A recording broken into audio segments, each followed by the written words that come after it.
directos. Ahora sí, vamos a ir ahí a Santiago capítulo 1 del 9 al 12. Lo tenemos en la pantalla para que me sigas con tu vista y vamos a leer y luego oramos. ¿Parece? ¿Alguien más necesita notas?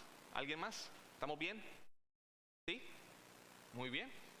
Santiago 1:9 dice: el hermano que es de humilde condición, gloríese en su exaltación.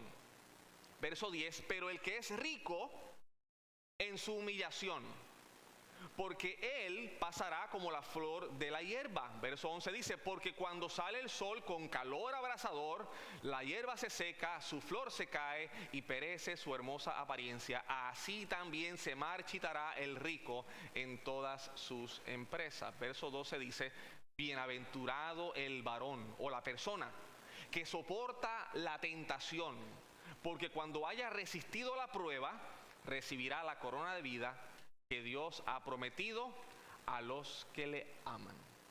Hoy vamos a hablar de perspectiva y pruebas. Perspectiva y pruebas. Padre, en el nombre de Jesús, te damos gracias, Señor, por tu palabra, y pedimos en esta hora que tú, Espíritu Santo, ilumines tu inspiración a nuestra vida. Somos tus hijos y tú cumples ese precioso ministerio en cada uno de nosotros. Yo pido, Señor, que tú nos enseñes de una forma increíblemente clara y poderosa y que seamos cambiados más y más a la imagen del Señor Jesús. Por favor, bendícenos ahora en el nombre de Jesús. Amén.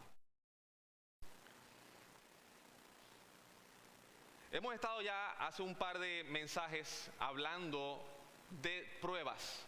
Y Santiago todavía no termina de enseñarnos acerca de las pruebas. Él sigue abordando este tema de cómo enfrentar las pruebas con sabiduría, ¿verdad? De anticiparlas, de evaluarlas bíblicamente, de pedir a Dios por sabiduría, de comprometernos con lo que Dios nos muestra en su palabra, lo que Él nos dice que debemos hacer.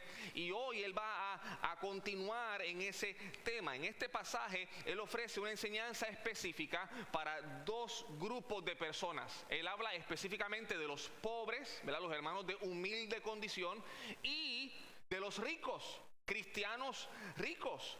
Y es que ambos, los pobres y los ricos, enfrentan pruebas particulares que pueden obstaculizar su crecimiento espiritual si no responden con la perspectiva correcta a su prueba. Así que Santiago le muestra que tanto la pobreza como la riqueza son campos de prueba, hermanos, y que cada creyente debe enfrentarlas con sabiduría si quiere madurar en Cristo y si quiere crecer en su fe y si quiere al final recibir esa recompensa prometida. Así que Santiago en el versículo 9 le va a hablar a los pobres, en el versículo 10 le va a hablar a los ricos y en el versículo 12 le va a hablar a todos a la vez. Hay un mensaje general para todos los creyentes. Así que tenemos 4 puntos hoy.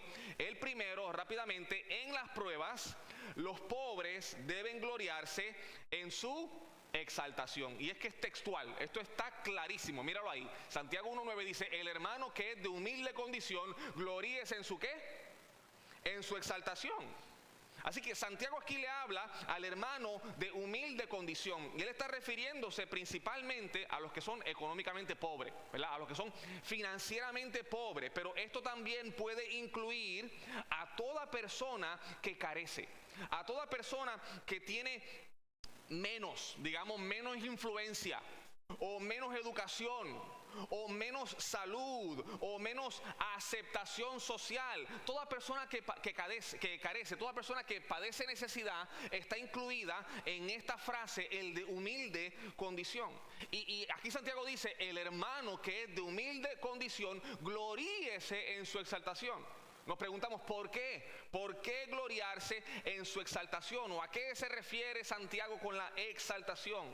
Santiago aquí nos va a dar una respuesta que puede entenderse, hermanos, desde dos perspectivas complementarias. Las dos son muy legítimas y tienen mérito, ¿está bien? La primera, Santiago le está diciendo al pobre que se gloríe en su estatus espiritual.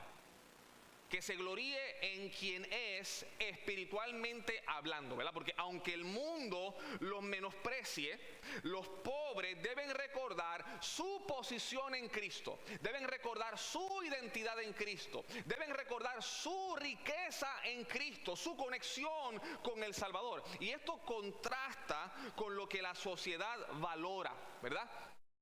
La sociedad ve al pobre y lo menosprecia, pero Dios ve a los pobres que están en Jesús, a los pobres que son sus hijos, que son cristianos, y Él los ve como sus hijos.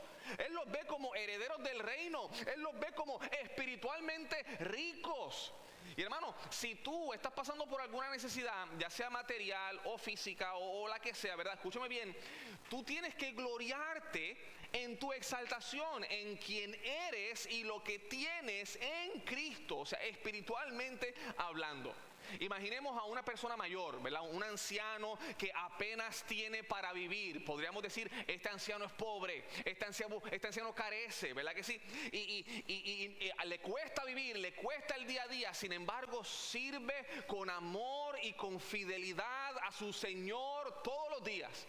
Y busca que el Señor sea glorificado a través de él todos los días.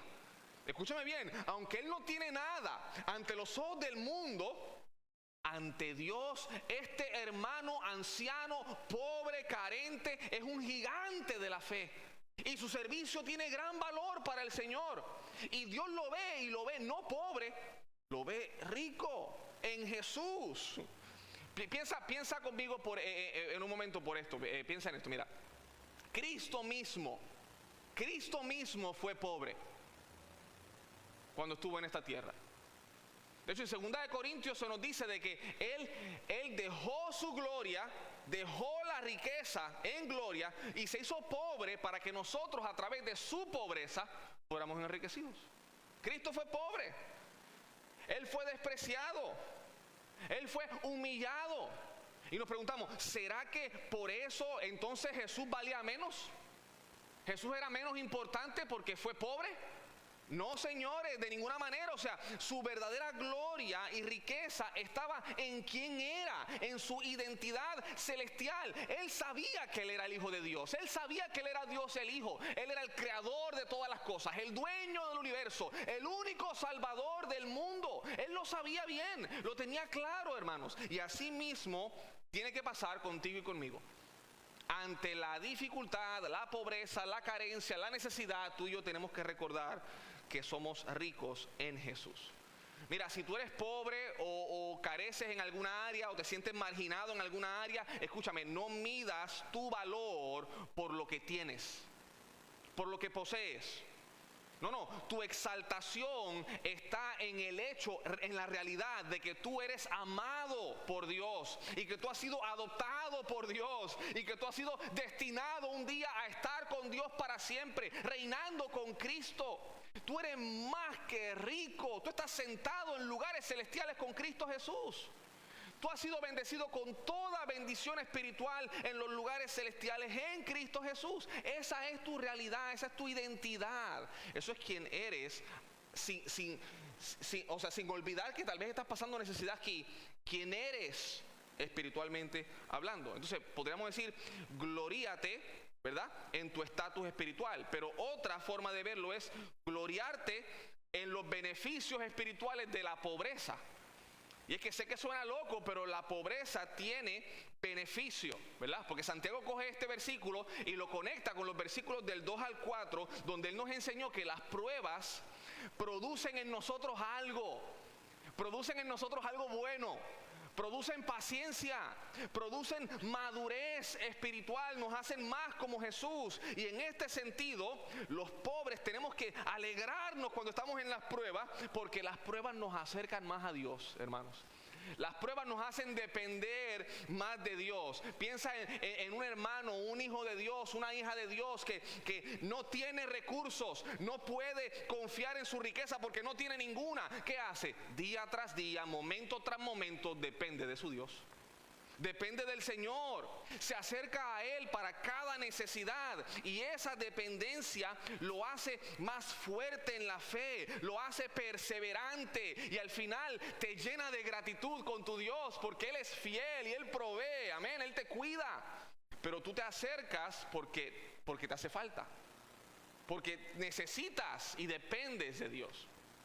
Jesús dijo en Lucas 6:20, Él estaba hablando a sus discípulos y Él les dijo: bienaventurados vosotros los pobres, porque vuestro es el reino de Dios.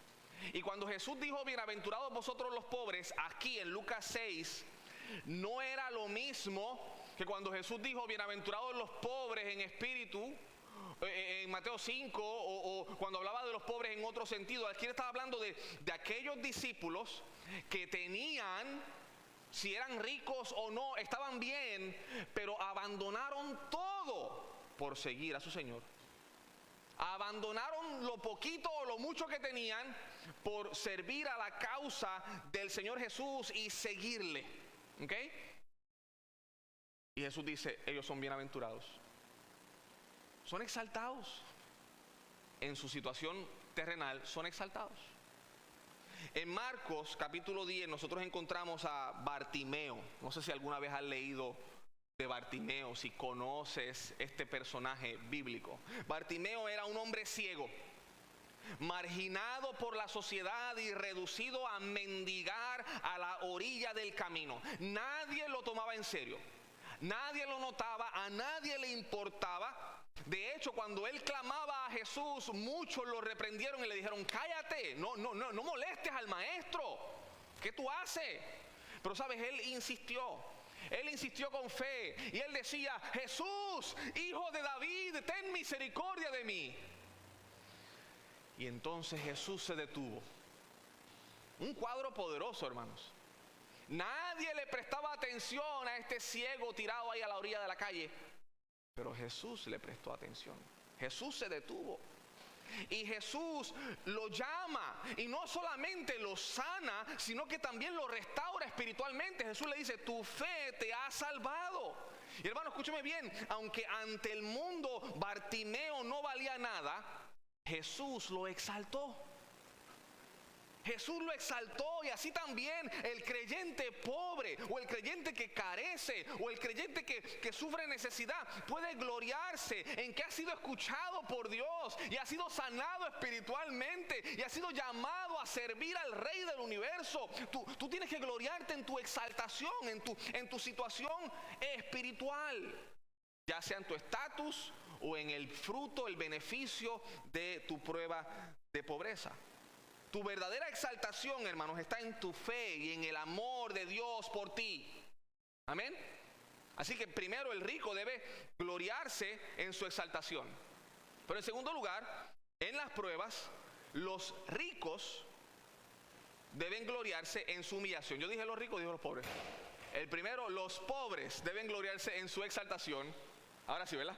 En el segundo, los ricos deben gloriarse en su humillación. Interesante. Mira conmigo el versículo 10. Pero el que es rico, en su humillación. A los ricos Santiago les manda una instrucción contraria. Ellos deben gloriarse no en su riqueza, no en sus posesiones o propiedades, sino en su humillación. Y esto también puede verse de dos maneras diferentes, las dos muy aceptables.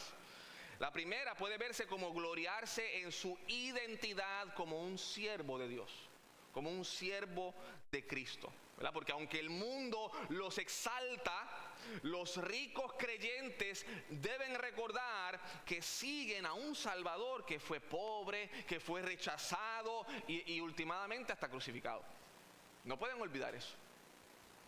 Aunque el mundo los tenga en alto a ellos, ellos no pueden olvidar que ellos se identifican con un Salvador que sufrió, que padeció y que hasta murió, que nadie quiso. Entonces, identificarse con Cristo implica rechazar autosuficiencia y vivir una vida de humildad. Y esto puede significar, ¿verdad?, en el caso de un creyente acaudalado, en su forma de tratar y de negociar, por su integridad, por su honestidad, por su nueva vida, hasta perder su economía, perder plata en un negocio. Piensa en un empresario cristiano exitoso que en lugar lugar de buscar elogios, en lugar de buscar esa atención que podría recibir, en lugar de exaltarse por encima de los demás, él toma esa influencia, esa plataforma que tiene para servir a otros y para apoyar a aquellos a su alrededor que están necesitados. Y todo esto lo hace en silencio, no lo hace sonando trompeta para que todo el mundo lo vea, sino que nadie sabe que ahí está el hermano pudiente ayudando al hermano necesitado y sirviendo a su comunidad y haciendo todo esto para la gloria del Señor. Nota que la riqueza de este hermano no lo define, su fe sí. No deja de ser rico, pero no está amarrado a la riqueza, no está viviendo para ellas, vive para su Señor. Y qué bendición, Dios lo bendijo, pero él sabe de que Dios lo bendijo no para él, sino para otros. ¿Me siguen? Se mantiene humilde. Así que Santiago llama al rico a no sentirse superior, a no elevarse sobre los demás, sino a verse como un siervo de Cristo, igual a todos los otros creyentes, llamado a vivir para Dios y a no vivir para el dinero ni para las cosas de este mundo. Esa es una forma de verlo. Pero la otra forma de verlo sería gloriarse cuando son humillados por las pruebas. No gloriarse en el hecho de que son siervos de Cristo, aunque son ricos y acaudalados y pudientes y influencias y todo ese tipo de cosas, ¿verdad? Sino a gloriarse en el hecho de que tal vez en la prueba sufren y son humillados por las pruebas. ¿Por qué? Porque los ricos, hermanos, tendemos a confiar en nuestros recursos, ¿verdad? Y dije tendemos porque en un sentido podríamos decir que somos pobres, pero en otro podríamos decir que somos ricos, ¿verdad? Cuando tú y yo comparamos nuestra economía con otros países y otras culturas y otros escenarios, nos damos cuenta de que nosotros estamos muy bien, ¿verdad que sí? ¿Me siguen? Y muy fácilmente en la cultura en la que nosotros vivimos, la tendencia natural es confiar en nuestra cuenta bancaria, confiar en la alacena llena, confiar en la casa bonita, en el carro del año, confiar en lo que tenemos. Pero cuando tú y yo, ¿verdad?, como gente pudiente o bendecida, digámoslo así, que tendemos a confiar en eso, sufrimos pruebas, y por pruebas podemos decir algún tipo de pérdida, y esto puede significar pérdida en todos los sentidos, hasta económica, ¿verdad? O enfermedades, o fracasos, ¿verdad? Un negocio que te fue mal. Esas pruebas que hacen nos humillan y nos recuerdan que nosotros también dependemos de Dios. Así como el cristiano pobre, el rico también debe vivir en total dependencia de Dios. Entonces Santiago, él compara la vida del rico con una flor. Mira lo que dice el versículo, dice, porque él, o sea, el rico, pasará como que, como la flor de la hierba. Mira el versículo 11. Porque cuando sale el sol con calor abrasador, y aquí yo creo que todos entendemos ese cuadro, ¿verdad que sí? Ese calor, ese sol caribeño. La hierba se seca, su flor se cae y perece su hermosa apariencia. Así también se marchitará el rico en todas sus empresas. Santiago dice, el rico es como esa flor del campo, que es hermosa, pero es breve. No dura para siempre. Mi esposa recientemente se compró una amapola y ya venía con sus 3 capullitos listos. Ella estuvo pendiente. Ella me decía, ya se está abriendo, ya casi. Se abrió, ya bien emocionada, tomándole fotos a la amapola bien bonita. Solo se abrió un capullo. 1, 2, ¿cuánto duró la flor? ¿Cómo? Un día. Bonita. Al otro día se veía vieja. Así es. ¿Y qué está diciendo Santiago aquí?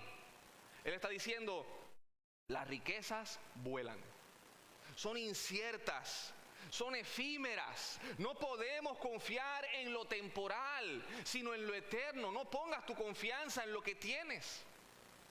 En Mateo 27, nosotros encontramos a un cristiano acaudalado llamado José de Arimatea. Y la Biblia dice de que este hombre era un judío rico, o sea, pudiente, tenía plata, suficiente plata como para comprarse una tumba de piedra nueva.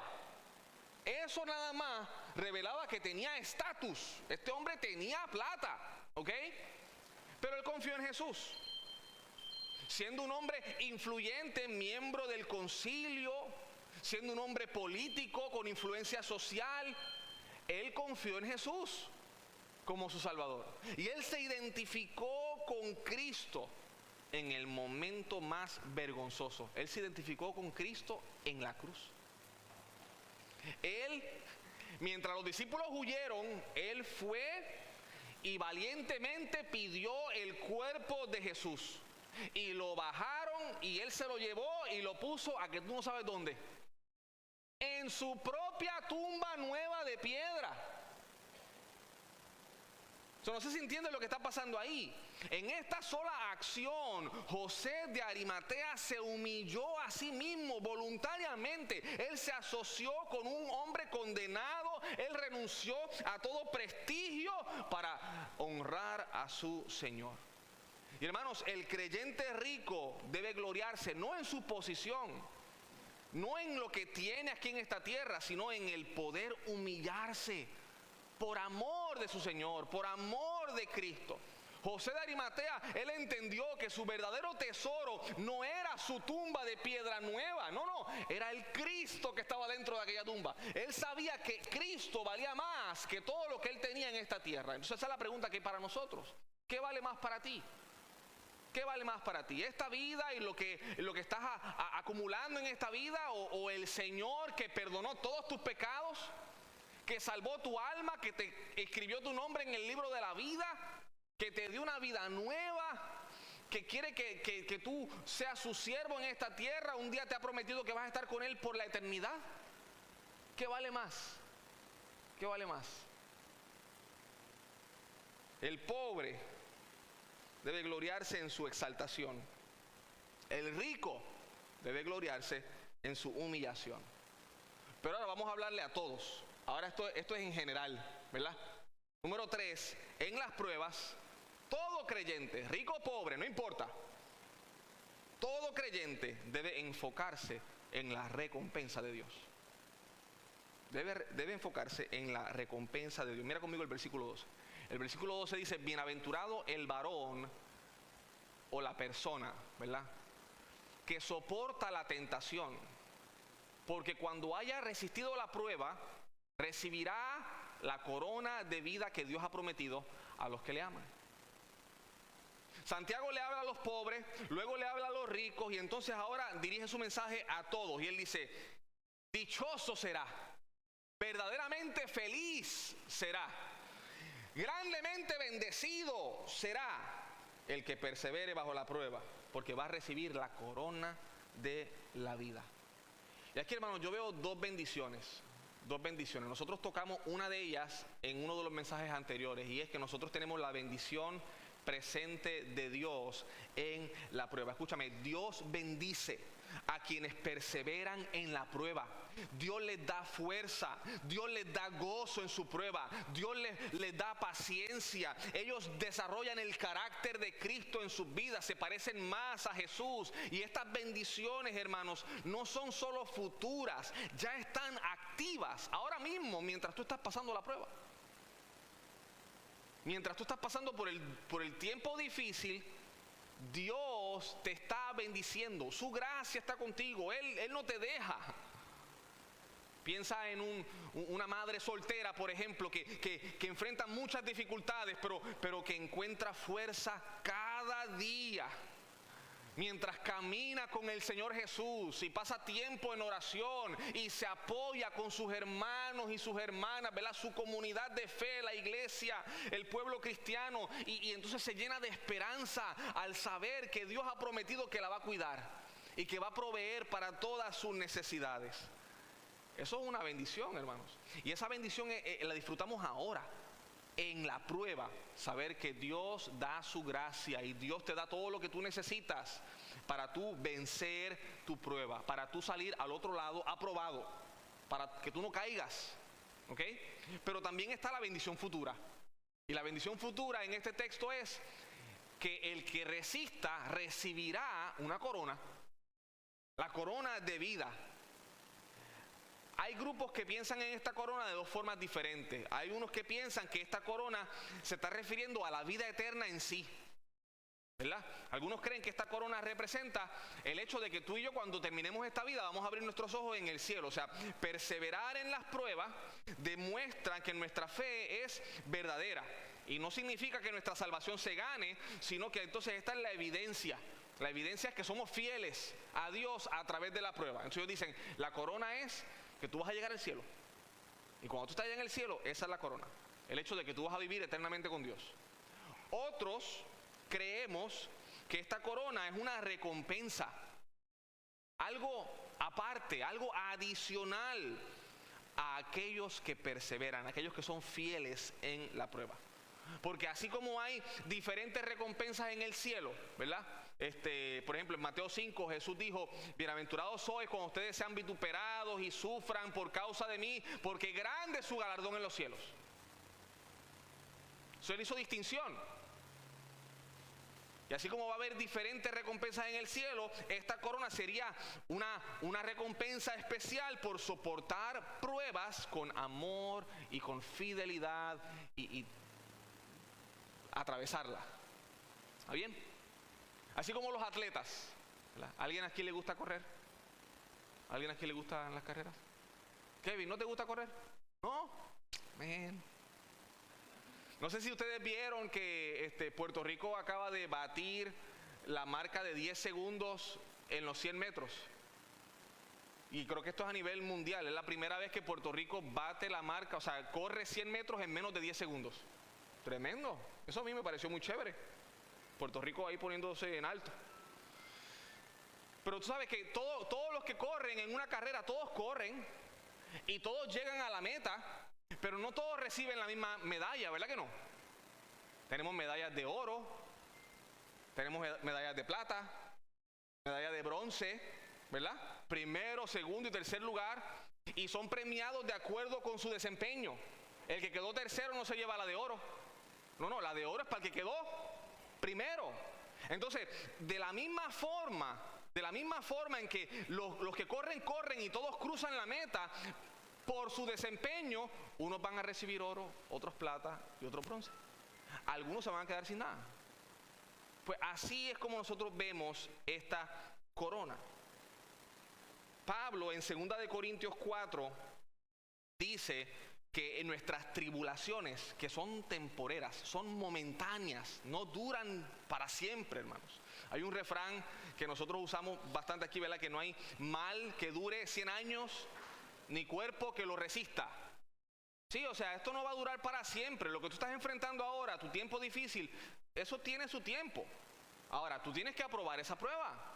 No quieres repetirla, no quieres extenderla. Sé fiel, agárrate del Señor. Enfrenta la prueba fiel.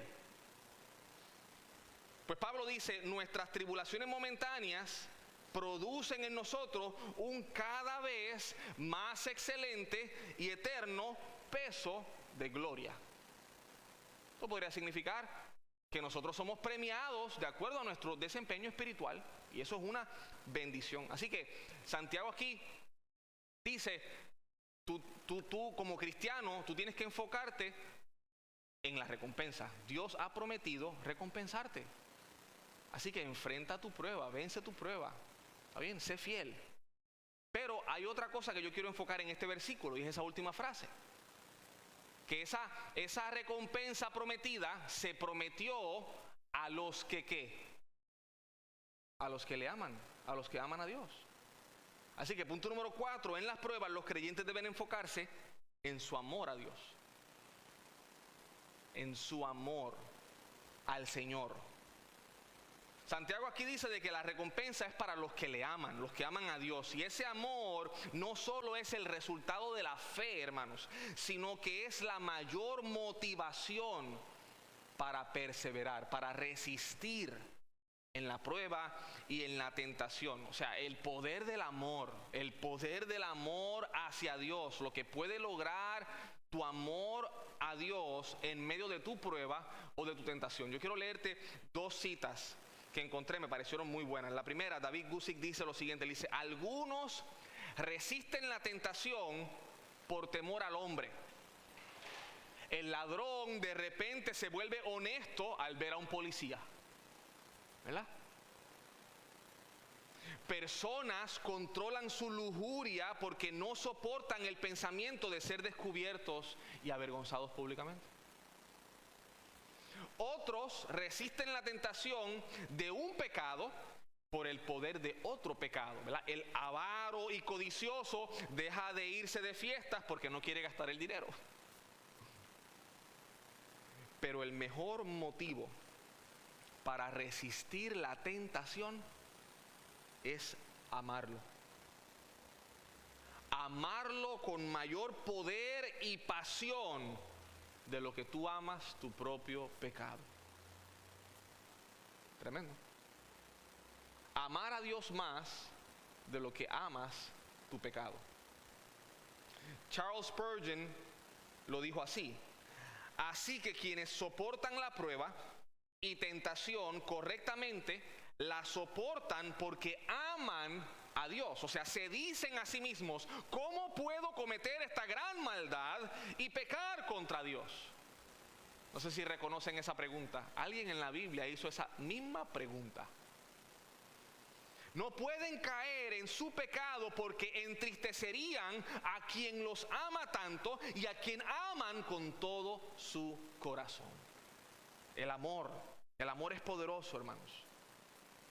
Aquí hay muchos jóvenes, ¿verdad? Y ayer tuvimos un tiempo de lo más chévere con los jóvenes y yo pienso mucho en ellos y pienso, ¿verdad?, que están en la escuela, prontos a terminar su escuela para quizás ir a la universidad o ir a algún tipo de instituto, tomar algún tipo de clases. Y uno piensa en las estadísticas. Las estadísticas son tan tristes de jóvenes cristianos que llegan a la universidad o llegan a alguna institución educativa, académica y terminan abandonando la fe. Usted piensa en un joven como estos que están aquí, que ha confiado en Jesús y tal vez se va a una universidad y por allá se ve tentado a comprometer su fe, a negar a su Señor, a tirarse una vida de maldad contraria a la que el Señor le ha dado, a lo que el Señor le ha dicho. Está tentado, pero ese joven decide que no lo va a hacer. Y dice: no, yo no voy a hacer eso porque yo amo a mi Señor. Yo no voy a hacer eso porque yo amo a mi Jesús. Y mi Jesús me ama. Y Él me salvó, y Él me rescató, y Él me cambió, y Él me perdonó.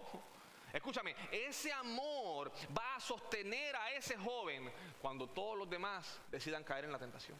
Le va a decir: no, yo no lo voy a hacer porque yo amo a mi Jesús y Jesús me ama.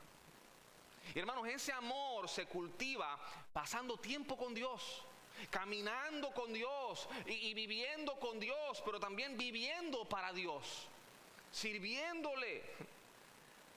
Y ese amor crece y se fortalece, y cuando tu amor por Dios es fuerte, entonces tú resistes mejor el pecado y tú soportas mejor la prueba. El amor es poderoso, hermanos. Tu amor por Dios debe ser tu motivación más grande en la prueba. José en Génesis es el ejemplo más perfecto de esto. Vemos que fue tentado repetidamente por la esposa de Potifar. Y José estaba lejos de su familia. José no estaba en su barrio. No había nadie que le pudiera echar el ojo y ver lo que estaba haciendo. No tenía ningún tipo de supervisión. Nadie lo vigilaba. Y él estaba creciendo en su poder ahí en la casa de su dueño. Él dice: mira, mi jefe me ha confiado todo lo que tiene, menos a ti. Le dice él a la esposa de su dueño. Humanamente nosotros podríamos decir que José tenía todos los motivos para caer, ¿verdad que sí? Tenía el escenario perfecto para caer y quizás nadie se enteraría. Tentación, ¿no? Tentación, pero de la fuerte, de la grande. El diablo había preparado el camino, perfecto, estaba todo listo. Pero la respuesta de José fue firme. Él hizo esa pregunta, él dijo: ¿cómo pues haría yo este grande mal y pecaría contra Dios? ¡Wow! No sé si logran verlo, pero la motivación de José era el amor y la fidelidad a Dios. No era el temor, ni el castigo, ni la desaprobación del hombre. José estaba enfocado en su Dios y en su gran amor por su Dios, en el gran amor de Dios hacia él. Él quería ser fiel a Dios, él quería agradar a Dios, él quería honrar a Dios, glorificar a Dios. Y él dijo, ¿cómo puedo yo cometer este grande mal y pecar contra Dios? Y esa decisión lo llevó a la cárcel. Y uno dice, pero Luis, entonces, para eso, para sufrir. No, lo llevó a la cárcel, estuvo un par de años en la cárcel, como 13, pero después lo llevó al palacio. Y salvó al pueblo, salvó al mundo, hermanos. Salvó al mundo del exterminio. En las pruebas, lo que sostiene al creyente no es solo la disciplina, hermanos, o el deber, y tus responsabilidades, y haz esto y no hagas esto. No, lo que sostiene al cristiano en las pruebas es el amor a Dios. Nota que José resistió porque él amaba más a Dios de lo que él amaba los placeres de este mundo. Los placeres que son momentáneos. Y así también nosotros debemos cultivar ese mismo amor para que crezca, para que sea fuerte y así poder resistir en medio de las pruebas. Así que vamos a recapitular rápidamente. ¿Cuál es la sabiduría práctica que nos da Santiago aquí para nuestras pruebas? Bien sencillo, los pobres deben gloriarse en su ¿qué? En su exaltación espiritual. Ellos deben recordar su posición en Cristo, ver su situación actual como una oportunidad para crecer. Amén. Los ricos, por otro lado, deben gloriarse en su ¿qué? En su humillación. Deben recordar que todo lo que tienen es temporal, les fue dado por Dios, pero es temporal, y que ellos necesitan vivir con humildad y dependencia total de Dios. Número 3, todos los creyentes deben enfocarse en la recompensa. En la recompensa de Dios, la bendición presente de su gracia, hermanos, la bendición futura del cielo. ¿Ok? Y por último, todos los creyentes deben enfocarse en su amor hacia Dios, en amar a Dios más, amar a Dios profundamente. ¿Por qué? Porque ese amor es la mejor motivación para resistir y perseverar en la prueba. Que Dios nos ayude a todos, ¿verdad?, a aprender de Santiago estas cosas, a ponerlas por obra en nuestra vida diaria. Yo necesitaba esto, literalmente. Esta semana pasada yo necesitaba esto. ¿Muy bien? Yo espero de que alguno aquí pueda decir, no, yo también necesitaba eso, Luis. Eso me ha ayudado mucho. Gloria a Dios. Amén. Vamos a orar. Padre, te damos gracias, Señor, por tu palabra. Qué bendición es estudiarla juntos, y qué bueno es cuando uno puede sacar algo práctico de ella y ser ayudado en el día a día. Señor, yo sé de que aquí hay montones de pruebas representadas. Yo solo pido, Padre, que podamos poner por obra lo que hemos estado aprendiendo con relación a las pruebas. Bendícenos, por favor, que nosotros podamos tener la perspectiva correcta de nuestra situación actual, sea la que sea, si es de carencia o si es de riqueza, Señor, que podamos verlo desde el ángulo divino. Yo pido, Señor, que tú nos ayudes, que abras los ojos de tus siervos para que, así como hiciste en el Antiguo Testamento, en lugar de enfocarnos en los ejércitos enemigos rodeándonos, poder ver con ojos espirituales los ejércitos celestiales rodeando al enemigo. Y, Señor, que eso cambie nuestra forma de ver esta vida y nuestra forma de vivir el día a día, siempre queriendo glorificarte y crecer en nuestra fe. Bendícenos, por favor. También bendice el tiempo de compañerismo y de comida. En el nombre de Jesús te lo pedimos y te damos las gracias. Amén y amén. Muchas gracias, hermanos. Dios les bendiga mucho y hasta la próxima.